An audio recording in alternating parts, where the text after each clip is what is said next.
Hey, man, I'm in at the club. That's what's up, man. Hey, it's got to get done, man.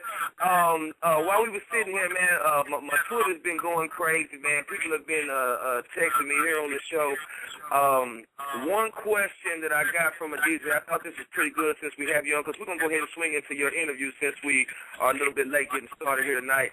I got a DJ that's out of, it looks like he's out of South Carolina. He asking, how do I become a core DJ?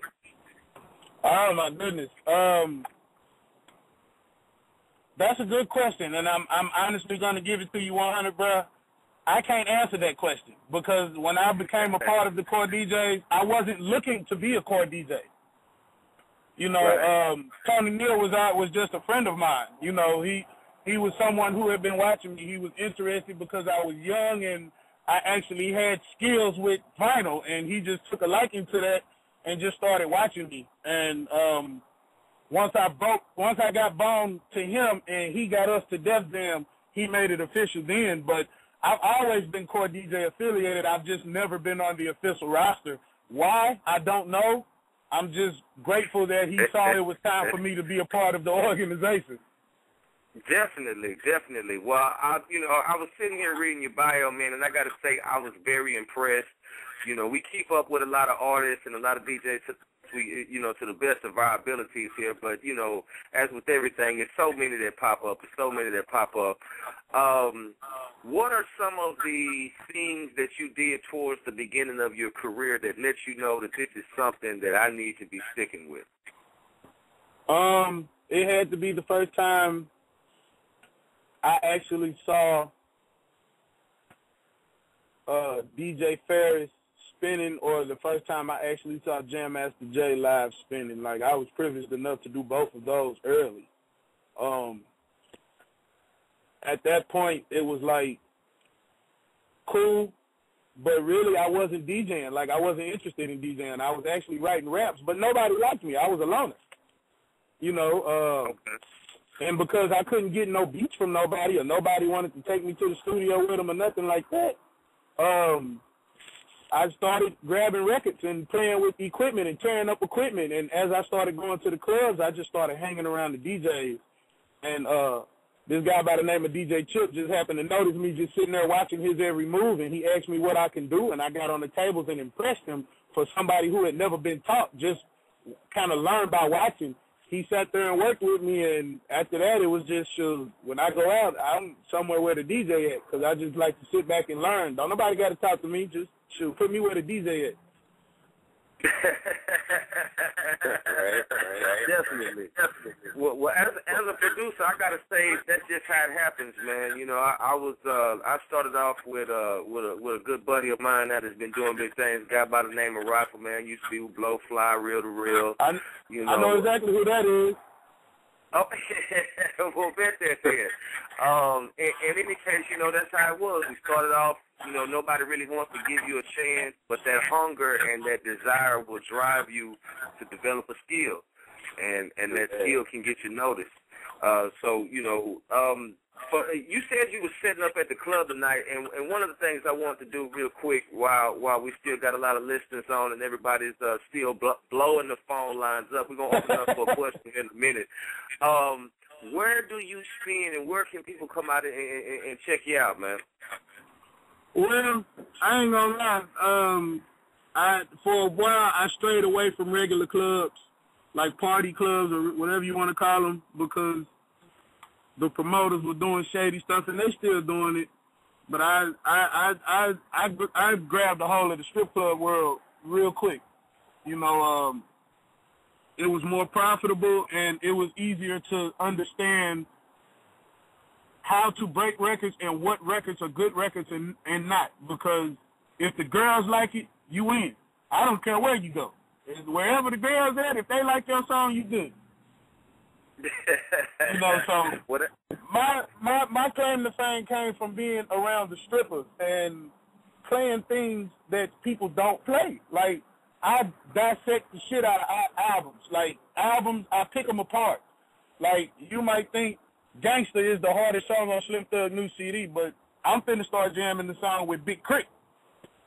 You know what I'm saying? Like, that's the kind of things that I do to set myself apart from everybody else.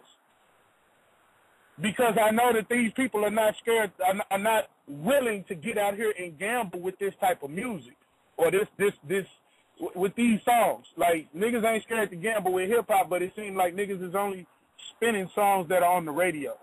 I try to stray away from the radio. You know, I have relationships with everybody around here on the radio, even some Chicago relationships.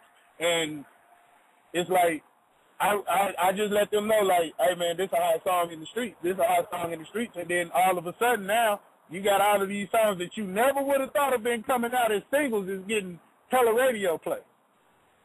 Like, these don't sound like songs you supposed to hear on the radio. These are for the club.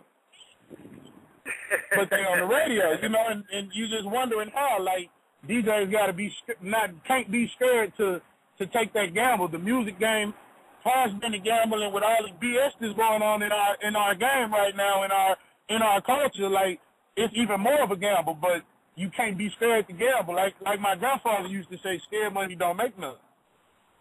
Right. You know, so that's what I do to separate myself apart. Like, my next mixtape is called The Cannabis Club. Okay. So, I mean, just the name, the series is called Reserved for the Trio.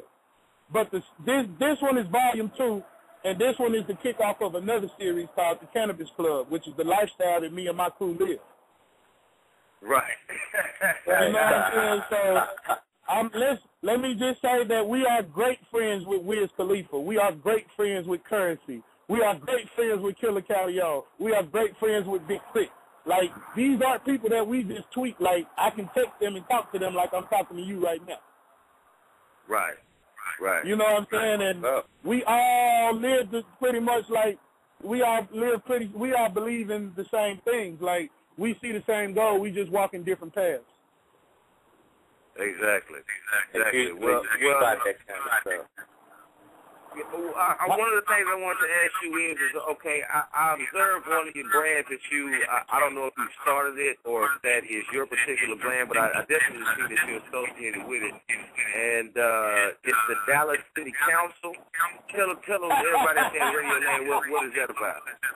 Okay, the Dallas City Council is pretty much where this Cannabis Club thing, like, this is all tied in together.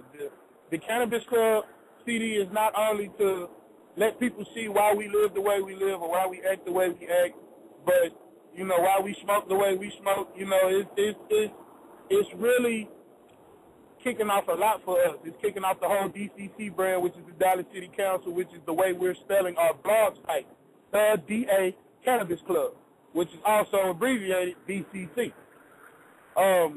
What it is Tum Tum has been around for quite some time, since the DSR days, and he's grown up to the point where now, yeah, those are his people. He's cool. He still works with them, but, you know, it's just kind of like Nathan. He's ready to do his own thing. And with the stigmatization that's being put on Dallas right now for the music coming out of this area, they're saying that those of us who don't make that kind of music, that dance music, like, they think that we can't get along and that we can't work together to make it. So what we did was we took everybody that is being overlooked, that was out here before GS Boys got signed, before the Wheels got signed. Like, we took everybody that has been having hits in the club, and then we went back and got all the OGs, and we all got together and said, well, shit, if y'all going to come out like this and they going to put this on our city, okay, but guess what? From now on, anything else that's coming through the city, y'all going to have to see us before it happens. Right. You know, so it's really just somebody. It's a group of us. We a secret society. You can't apply to get in. You got to be recruited. It's like we really step up and say, yeah, we the government of this DFW hip hop shit. Yeah, you got them boogie ass, them dancing people over there, and we support them in everything that they do. We never talk down on them, but we don't live like that, and that's not the image of ourselves that we want to depict.